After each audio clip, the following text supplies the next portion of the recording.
Ma arvan, et see, mida sa alustad, on terve revolutsioon. Tõusev antisemitism seab ülemaailmsele juudi kogukonnale väljakutseid, mida varem pole olnud. Praegu on kõige olulisemad vahetud ja selged füüsilised ohud. Eyal Ostrinski on Keren Kayemet leIsrael, juudi rahvusfondi uus esimees. Lühidalt KKL JNF ehk nagu me heevre keeles ütleme kakal. Tere tulemast GNS stuudiosse, Eyal. Sa astusid ametisse jaanuaris. Ma arvan, et sa oled kõige noorem KKL-i esimees läbi aegade. Tõepoolest. See on tõesti märkimisväärne saavutus. Ja sul on mõned revolutsioonilised plaanid, eriti mis puudutab diasporaad, Futsoti. Alustame sellest. Olgu? Ma arvan, et kui vaadata neid väljakutseid, millega KKL silmitsi seisab, siis tuleb põhimõtteliselt kohaneda nende väljakutsetega, millega juudimaailm silmitsi seisab. Ja sa ei saa öelda, et see, mis oli varem, on ka praegu olemas. Tõsiasi, et antisemitism kasvab, seab ülemaailmsele juudi kogukonnale väljakutseid, mida varem pole olnud. Praegu tekitavad juudi kogukondadele välismaal otsesed ja selged füüsilised ohud ning mõnikord ka oht inimelule väljakutse, millega me pole varem kokku puutunud, nagu ma ütlesin. Ja me peame põhimõtteliselt looma programme, mis aitavad meie kogukondadel toime tulla antisemitismi mõjudega, nagu kunagi varem pole olnud vaja.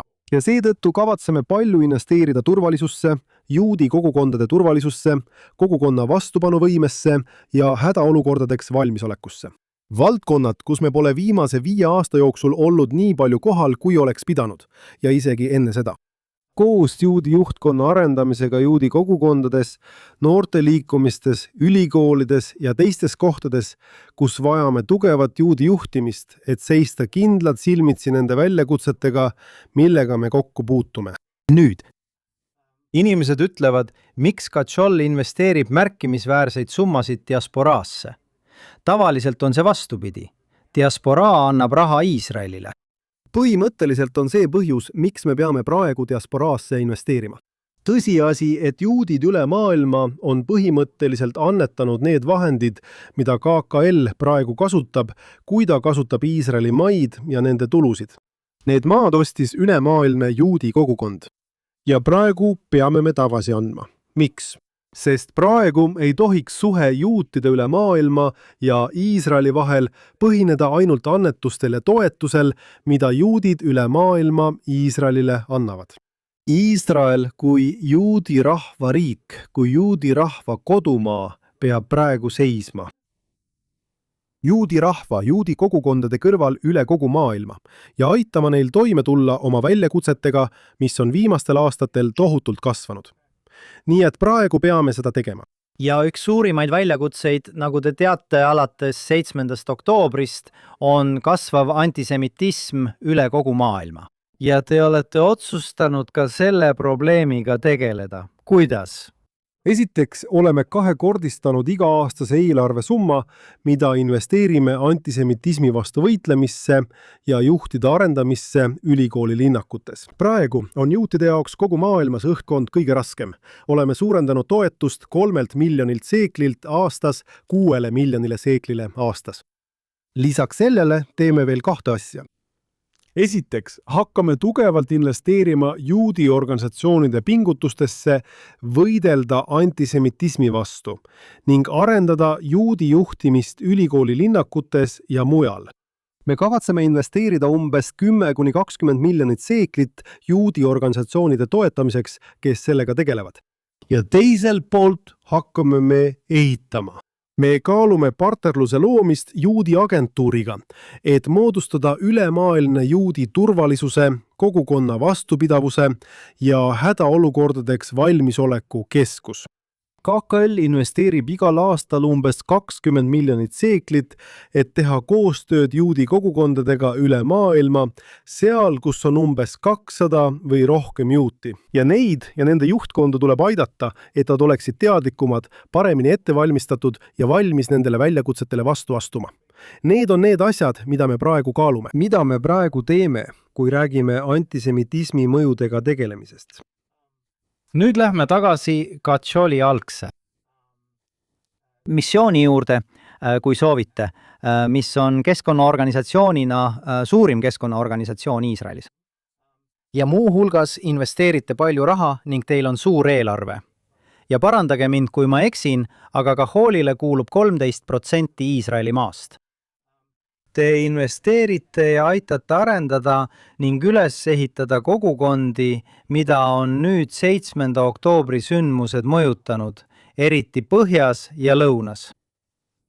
Kui tohib, siis ma sooviksin teid veidi parandada. Muidugi. Ja öelda, et KKL-i esmane eesmärk ei olnud olla keskkonnaorganisatsioon, vaid asulate arendamise organisatsioon. Me peame edendama asustust põhjas ja lõunas, Galileas, Negevis, Arava piirkonnas, Gaza piirialal, põhja piiriäärsetes piirkondades, Golanil.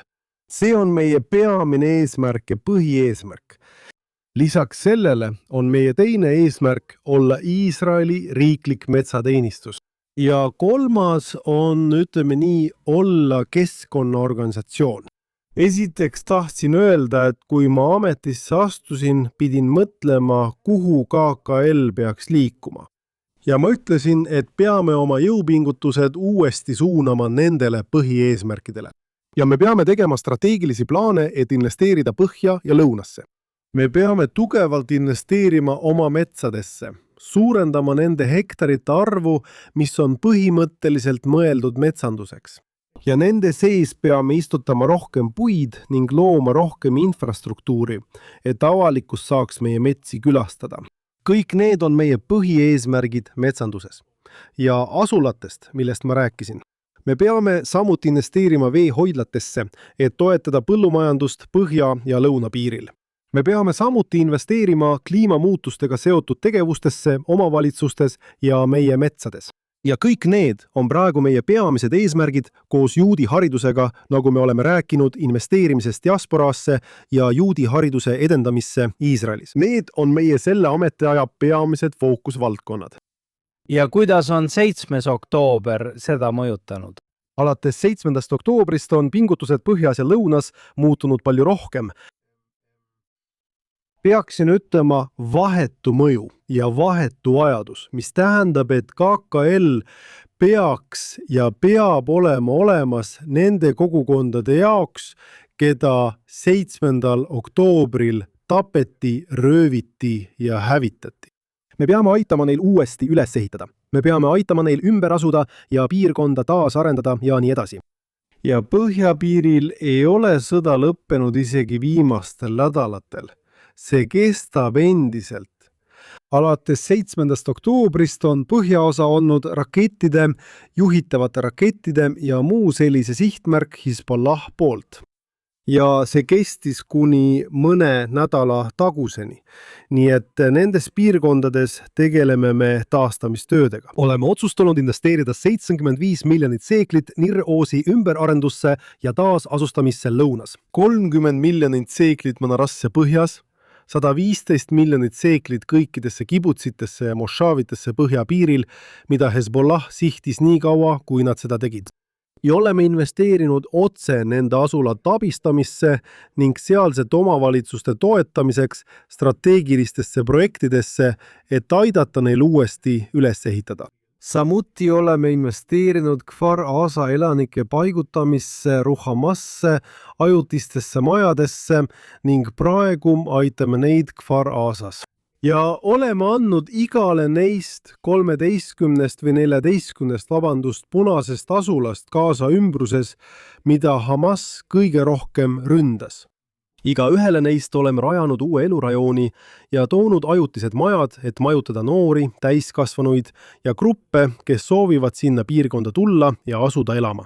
Nii et oleme investeerinud umbes 1,5 miljonit seeklit aastatel 23 kuni 25 põhjas ja lõunas. Ainult sel aastal oleme investeerinud üle 1 miljardi seekli põhjapiirkonna tegevustesse, 1 miljard põhja- ja piirialadele.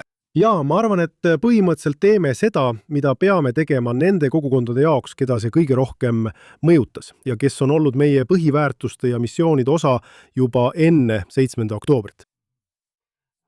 Üks vastuolulisemaid teemasid, mis on tõstatunud pärast seda, kui te juhatuse esimeheks saite, ma arvan, et see oli aprillis, oli see, et Heebrea meedias ilmusid teated, et teie või vähemalt Gatšol oli otsustanud lõpetada talude rahastamise Juudamaal ja Samaarias. Ja te ütlesite, et see ei vasta täpselt tõele. Ei, ma ei öelnud, et see ei vasta täpselt tõele. Põllumajandusfarme Juudamaal ja Samaarias me ei toeta. Haridusfarme, mille põhieesmärk on haridus. Ja nad töötavad seal noortega, riskirühma kuuluvate noortega, püüdes neid põhimõtteliselt tagasi tuua nende kogukondadesse, mitte farmidesse. Seal me toetame, küsimus ei olnud selles, kas see jääb rohelise joone taha või mitte. Küsimus oli farmide olemuses. Haridusfarmid. Jah, põllumajanduslikud farmid, kus mõnikord õhkkond ei ole just kõige üksmeelsem, ütleme nii. See on vägivaldne ja seetõttu me ei toeta seda. Ja siiski tulid kriitikud tagasi ja ütlesid, te olete organisatsiooni poliitikat muutnud. Ja kuidas te neile vastate? Esiteks, poliitika, mis kehtestati juba 2022 aastal, oli haridusfarmide toetamiseks. Mõned kasutasid seda poliitikat ja hakkasid sisuliselt toetama põllumajandusfarme Juudamaal ja Samaarias.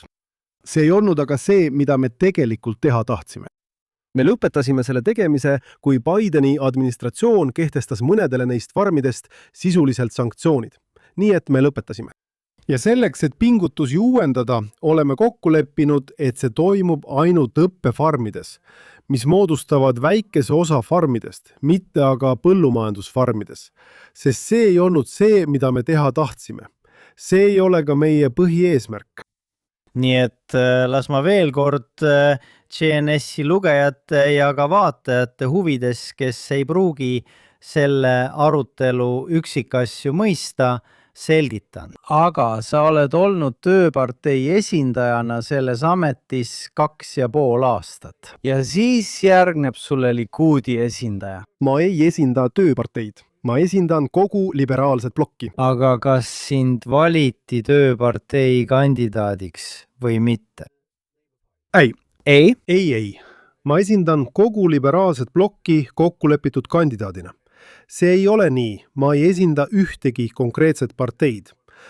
Ja inimene, kes võtab teilt ameti üle, on samuti esindaja. Või peaks esindama üht osa Likuudist. Ja kas nad saavad seda muuta, kas neil oleks võimalik seda poliitikat muuta? Neil ei ole juhatuses enamust, et poliitikat muuta. Ma arvan, et see juhatus, see poliitika on selge, tugev ja mõistlik ning ma arvan, et see saab juhatuse enamuse toetuse. Ja me oleme jõudnud kokkuleppele ka parempoolsete elementidega, kes neid jõupingutusi toetasid. Ja me oleme kokku leppinud, et töötame ainult õppefarmides.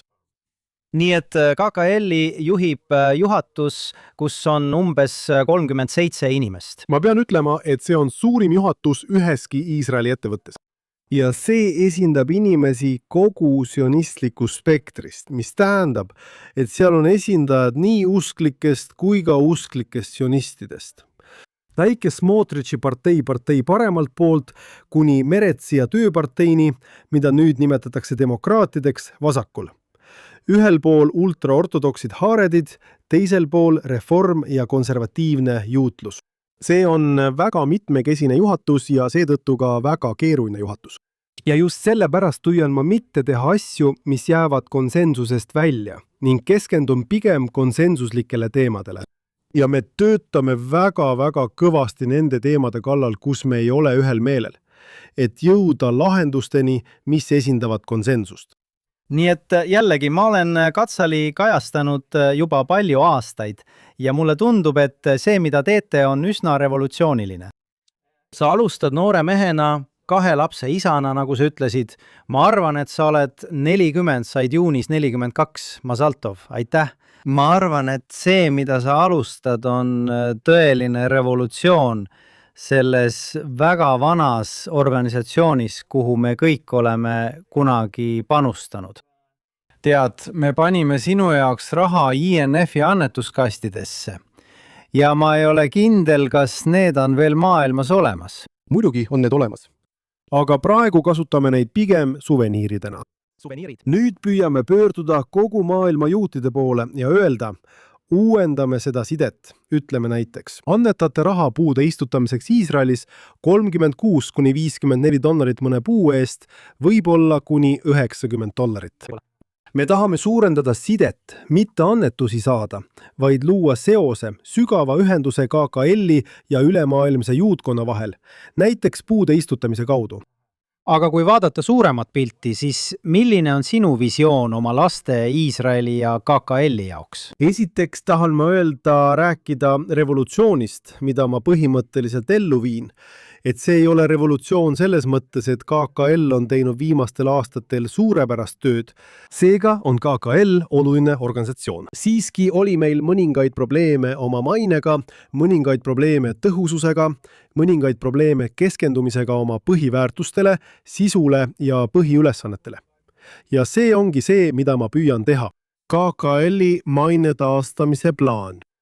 Põhimõtteliselt keskenduda uuesti, parandada meie mainet, vähendades kulusid, vähendades lende, vähendades näiteks meedia ja konverentside toetamist ja nii edasi. Ja põhimõtteliselt püüelda näiteks meediakajastuse poole, teha ajakirjandusega kõvasti tööd, esitleda seda, mida me teeme, olla asjakohasemad, olla rohkem kohal, olla tõhusamad, kiiremalt tegutseda. Ma rõhutan isegi seda, et peame otsuste tegemisel olema kiiremad kui varem.